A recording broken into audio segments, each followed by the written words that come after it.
Hey, what's up, everybody? This is Charles Sabansi. I want to welcome you guys to another episode of the Dreamerspro Show, where we cover everything from sports, hot topics, classic debates, entertainment, when we give you guys a fresh perspective on things and how we see them. And today we got a pretty serious show for you guys, but before we get into it, please make sure you like the video and subscribe to the channel. Now, as you all know, we seldom produce videos on Sunday, if ever. We never do it. That's usually our day off. But there was a video that was recommended to me that I just said I just couldn't just let it go by. So a video was recommended to me, Was it yesterday, from the JJ Redick podcast. And in this video, the title was, "Did the Media Fail NBA Fans?"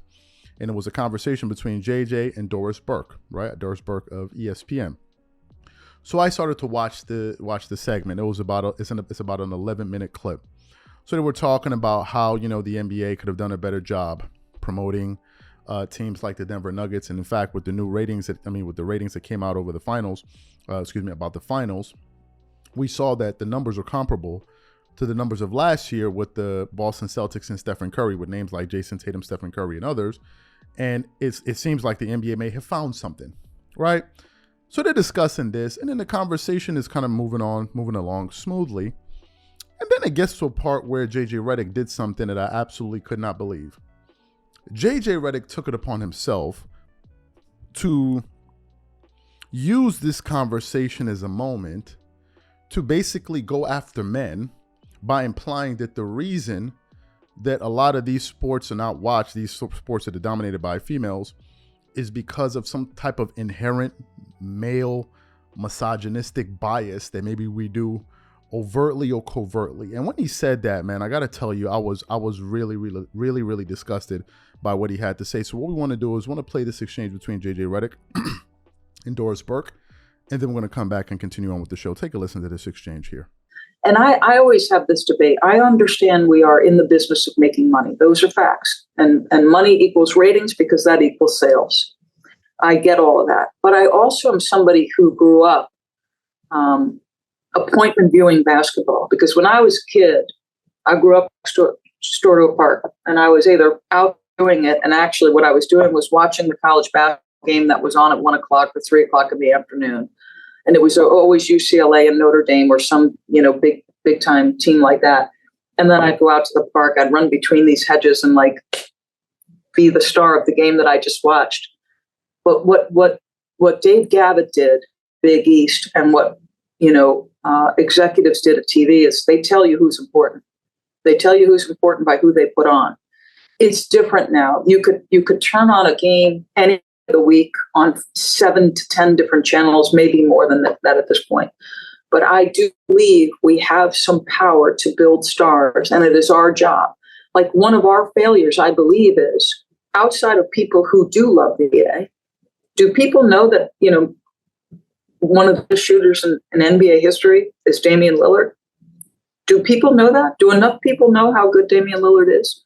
I don't believe that's the case. And it's frustrating. But I'm also not naive, JJ, right? This is the battle you have where women's sports are concerned, and the argument that women would make to you is, if you help us, we can get there. But there's the business side of, well, we need ratings and we need money. I thought in the women's NCAA tournament, I had more guy friends, and the same thing happened when Diana Taurasi was a player. And I said this because I'm very good friends with Holly and Rebecca and Ryan, I've known now, and so appreciate how talented he is. I went to the Final Four for the first time as a fan this year, because usually I'm working now, and I called it for so many years. And we went out for a drink, and I said to all of them, I said, you guys realize that for the next week, because the numbers, the ratings told us this, the most compelling figure in basketball for 2 weeks was Caitlin Clark. Use that, build on that. And that was our responsibility. And look at the ratings of the women's Final Four, because, listen, when the NBA playoffs started, she was no longer the most compelling person. But you have these windows of opportunity to generate some momentum. And some of that is our responsibility. I don't have the executives balance at JJ. It's an age argument. You're asking a woman who would tell you that we're still not as far societally as where we should be. But, we continue to make strides. So I don't know if I answered that the way you expected. Well, no. I actually, it's funny because that was going to be a follow-up question because I do agree with you that the same complaints that I have through my lens about how we, again, not ESPN, just the media, about how we cover the NBA. Some of those complaints also hold water when I talk about women's sports, and specifically because I'm just partial, but specifically with the way we cover NCAA women's basketball or the WNBA. Now there's also more to the coverage on that. There's more to probably a level of misogyny that exists with the casual sports fan and how they view women's sports. Right. I don't know that we ever win that battle. Yeah. But a lot of the same issues. It's like you're right. We have the responsibility to promote the game. So you heard the conversation. My thing is, I don't even understand why JJ did that. I don't understand what the purpose of that was. Were you only saying that because you were speaking to Doris Burke, or is this how you usually feel? Is this how you really, really feel? And as a matter of fact, when he said that, I was so disgusted with his comments that I actually went on our community section of the channel and I said, JJ Redick is here accusing men of misogyny because they don't watch women's sports. No wonder they love him at ESPN. What a silly thing to say. If he feels that strongly about it, he should go cover the WNBA instead of making millions off of the men who watch his show because of the NBA that he's calling misogynistic. To me, it's unheard of. You're here saying that men are misogynistic because they don't watch women's sports. Meanwhile, all you do is talk about the NBA. So if you feel this strongly about it, why don't you cover women's sports? Why are you talking about the NBA? If you're this adamant about it, go cover the WNBA. If that's how you really feel. You look at Kobe Bryant. Kobe Bryant wasn't someone that was up there just running around here complaining about things. He was there getting things done.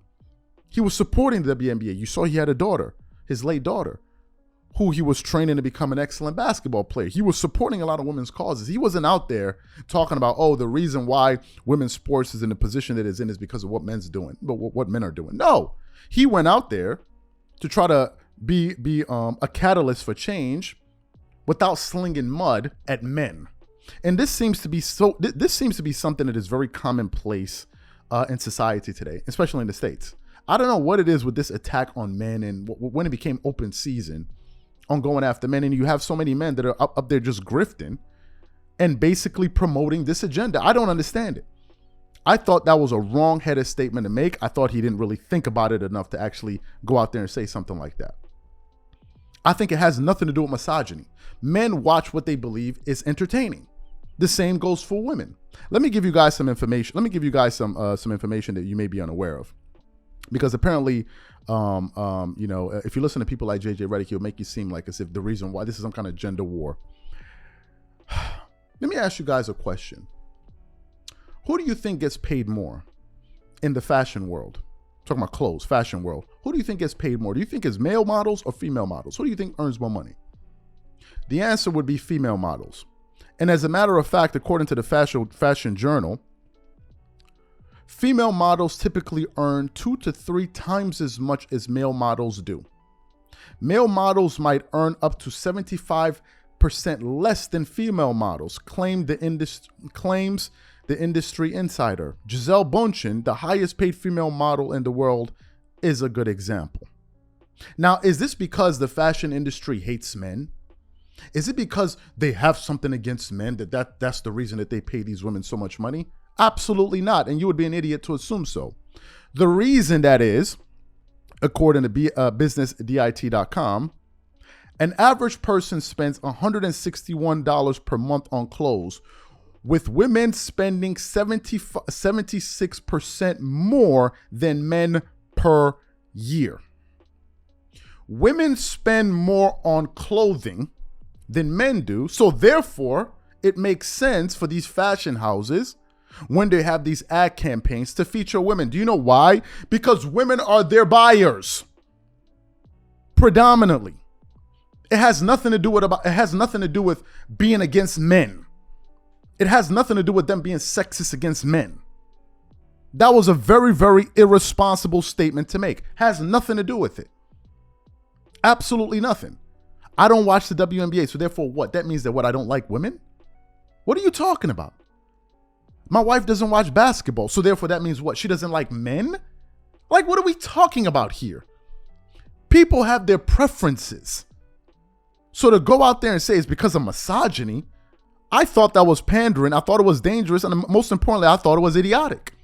I thought he was saying that up there to just basically virtue signal and grift, because he feels like, oh, maybe this is the thing to say because Doris Burke is here. That was absolutely unnecessary. People have their various tastes. There's certain things that men spend more money on, and there's certain things that women spend more money. I'll give you another example. This is just off the top of my head. I would assume men spend more money on electronics, gadgets and stuff like that. I would assume that women maybe spend more money on cosmetics. So therefore what? There's some type of gender war going on here. We need to stop. We need to stop. That was a very, very irresponsible statement to make. Very irresponsible. So if he's up there saying, oh, why do NBA players get paid so much money? And then you have in the fashion industry where women or where female models are earning 3 times the amount of what male models are earning, are we going to go in there and start having a war about gender over there too as well? Well, no, because that would be idiotic. Men love to watch sports, period. They just do. Now, do women patronize sports? Absolutely. Do they watch sports? Absolutely. But predominantly, it's men. I give you guys another example based off of data. I'm not just up here talking. On our channel, we have about 50 million plus lifetime views. Our audience is comprised of about 93% male. 93%, and that's across the spectrum in various countries, United States, Canada, England, Philippines, wherever it is, all over the world. All over the world. So it tells you something that men like to watch this particular type of content, which in this case is the NBA. So for him to go up there and say that, I thought this is what causes these clashes that we're having today in society between men and women. You didn't have to say that. There isn't some kind of agenda about, oh, men are trying to work against it. There's not. Just like in the fashion industry, there's no agenda against men. They're just looking at the customer base. They're like, well, the majority of our customers are women. So it would make sense for us to promote women wearing these clothes. Duh. There's no agenda here. So to say something like that, man, I thought it was ridiculous. I thought it was irresponsible. I don't think it was well thought out. And people like this that go around and propagate these type of stupid statements out there, they're the reason that we find ourselves in so many issues that we find ourselves today in this gender war. It was absolutely irresponsible, totally unnecessary to go out there and say something like that. That maybe it's some type of inherent misogyny or bias that men have. What a load of nonsense. What an absolute load of nonsense. What a crock of you know what. So I just felt like we had to touch on that because I thought that was irresponsible. Please stop. If you are that adamant about it, stop covering the NBA. Go to ESPN and say, hey, listen, from now on, if you guys want to hire me, I only want to talk about the WNBA. Because that's what I want to talk about. Because I feel that the misogyny taking place here in the sports world needs to change. So I want to be a catalyst for this change. I don't want to be here talking about the NBA. How ridiculous is it to insult your own customer base, the people that patronize you by watching your show, which is men? Unbelievable.